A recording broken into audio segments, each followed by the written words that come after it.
ಇವತ್ತಿನ ಅಪ್ಡೇಟ್ಗೆ ಸ್ವಾಗತ ಸುಸ್ವಾಗತ. ಇವತ್ತಿನ ಅಪ್ಡೇಟ್ ಏನು ಅಂತ ನೋಡುವುದಾದರೆ, ಗೃಹಲಕ್ಷ್ಮಿ ಯೋಜನೆಯ ಫಲಾನುಭವಿಗಳಿಗೆ 12ನೇ ಮತ್ತು 13ನೇ ಕಂತಿನ ಹಣ ಇನ್ನೂ ಫಲಾನುಭವಿಗಳ ಖಾತೆಗೆ ಜಮಾ ಆಗಿಲ್ಲ.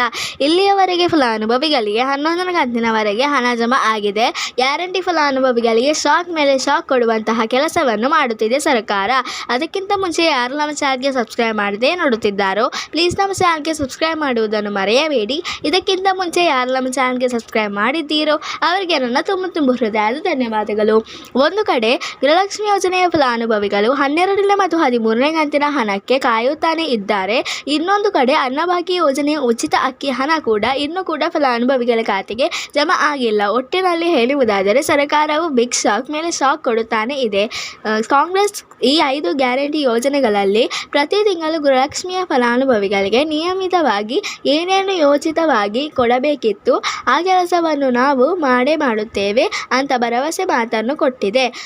ಆದರೆ ನಮ್ಮ ಫಲಾನುಭವಿಗಳಿಗೆ ಏನೇನು ಕಮಿಟ್ಮೆಂಟ್ ಇರುತ್ತದೆ, ನಾವು ಒಂದೊಂದು ತಿಂಗಳು ಹಣ ಬಂದರೆ ನಾವು ಈ ಕೆಲಸ ಮಾಡುತ್ತೇವೆ. ಗೃಹಲಕ್ಷ್ಮಿಯರಿಗೆ ಒಂದು ಗುಡ್ ನ್ಯೂಸ್ ಕೂಡ ಇದೆ. ರಾಜ್ಯ ಸರ್ಕಾರದ 5 ಗ್ಯಾರಂಟಿ ಯೋಜನೆಗಳಲ್ಲಿ ಅದರಲ್ಲಿ ಒಂದು ಮಹತ್ವಾಕಾಂಕ್ಷೆ ಯೋಜನೆಯಾದ ಗೃಹಲಕ್ಷ್ಮಿ ಯೋಜನೆಯ ಪ್ರತಿ ಮನೆಯ ಯೋಜನೆ ಯಜಮಾನಿಗೆ 2,000 ಕೊಡುತ್ತೇವೆ ಅಂತ ಸರ್ಕಾರ ತಿಳಿಸಿತ್ತು. ಆದರೆ ಫಲಾನುಭವಿಗಳಿಗೆ 11ನೇ ಕಂತಿನವರೆಗೆ ಅವರ ಬ್ಯಾಂಕ್ ಖಾತೆಗೆ ಹಣ ಜಮಾ ಆಯಿತು. ಆದರೆ ನಿಮಗೆ 12ನೇ ಮತ್ತು 13ನೇ ಕಂತಿನ ಹಣ ಎಂದರೆ ಜುಲೈ ಆಗಸ್ಟ್ ತಿಂಗಳ ಹಣ ಕೊಟ್ಟಿಲ್ಲ. ಈಗ ತಾನೇ ಸೆಪ್ಟೆಂಬರ್ ತಿಂಗಳು ಕೂಡ ಮುಗಿಯಿತು. ಇನ್ನು 3 ತಿಂಗಳ ಆಯಿತು.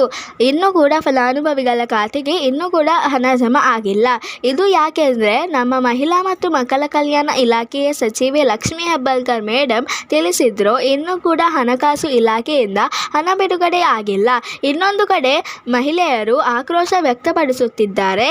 ಇದೀಗ ಬಂದ ಗುಡ್ ನ್ಯೂಸ್ ಅನ್ನು ಏನೆಂದರೆ, ಒಂದು ಕಂತಿನ ಹಣ 2,000 ನಿಮ್ಮ ಖಾತೆಗೆ ದಸರಾ ಹಬ್ಬಕ್ಕೆ ಮುಂಚೆ ರಿಲೀಸ್ ಮಾಡುತ್ತಾರೆ ಅಂತ ನಮ್ಮ ಮಹಿಳಾ ಮತ್ತು ಮಕ್ಕಳ ಕಲ್ಯಾಣ ಇಲಾಖೆಯ ಸಚಿವೆಯಾದಂತಹ ಲಕ್ಷ್ಮೀ ಹೆಬ್ಬಾಳ್ಕರ್ ಮೇಡಮ್ ತಿಳಿಸಿದ್ದಾರೆ. ಈ ಒಂದು ಕಂತಿನ ಎಂದರೆ ಅದು ಜುಲೈ ತಿಂಗಳ ಹಣ ನಿಮ್ಮ ಖಾತೆಗೆ ದಸರಾಕ್ಕೆ ಮುಂಚೆ ಜಮಾ ಆಗುತ್ತೆ. ನಿಮಗೆ 2 ಕಂತಿನ ಒಟ್ಟಿಗೆ ಬರುವುದಿಲ್ಲ. ಅದು DBT ಒಟ್ಟಿಗೆ ಹಣ ಜಮಾ ಮಾಡಲು ಆಗುವುದಿಲ್ಲ. ಗೃಹಲಕ್ಷ್ಮಿ ಯೋಜನೆಯ ಫಲಾನುಭವಿಗಳನ್ನು ಸಮಾಧಾನ ಮಾಡಲಿಕ್ಕೋಸ್ಕರ 2 ಕಂತಿನ ಹಣ ಒಟ್ಟಿಗೆ ಹಣ ಜಮಾ ಆಗುತ್ತೆ ಅಂತ ಸೋಮನೆ ಮೀಡಿಯಾ ಅವರು ತಿಳಿಸಿರುವಂಥದ್ದು. ಇನ್ನು 13ನೇ ಕಂತಿನ ಯಾವಾಗ ಬರುತ್ತೆ ಎಂದರೆ ದೀಪಾವಳಿ ಹಬ್ಬಕ್ಕೆ ಬರಬಹುದು. 13ನೇ ಕಂತು ಎಂದರೆ ಆಗಸ್ಟ್ ತಿಂಗಳ ಹಣ. ಅದು ದಿವಾಲಿ ಹಬ್ಬಕ್ಕೆ ಗೃಹಲಕ್ಷ್ಮಿಯರ ಹಣ ಬಿಡುಗಡೆ ಮಾಡುತ್ತಾರೆ ಅಂತ ಸರ್ಕಾರ ತಿಳಿಸಿರುವಂಥದ್ದು. ಇಲ್ಲಿಗೆ ವಿಡಿಯೋ ಮುಗಿಯುತ್ತದೆ. ಈ ವಿಡಿಯೋ ನಿಮಗೆ ಇಷ್ಟವಾದರೆ ಪ್ಲೀಸ್ ಲೈಕ್ ಮಾಡಿ ಮತ್ತು ನಿಮ್ಮ ಫ್ರೆಂಡ್ಸ್ ಆ್ಯಂಡ್ ಫ್ಯಾಮಿಲಿ ಶೇರ್ ಮಾಡಿ ಮತ್ತು ನಮ್ಮ ಚಾನಲನ್ನು ಪ್ಲೀಸ್ ಸಬ್ಸ್ಕ್ರೈಬ್ ಕೂಡ ಮಾಡಿ. See you with the new video.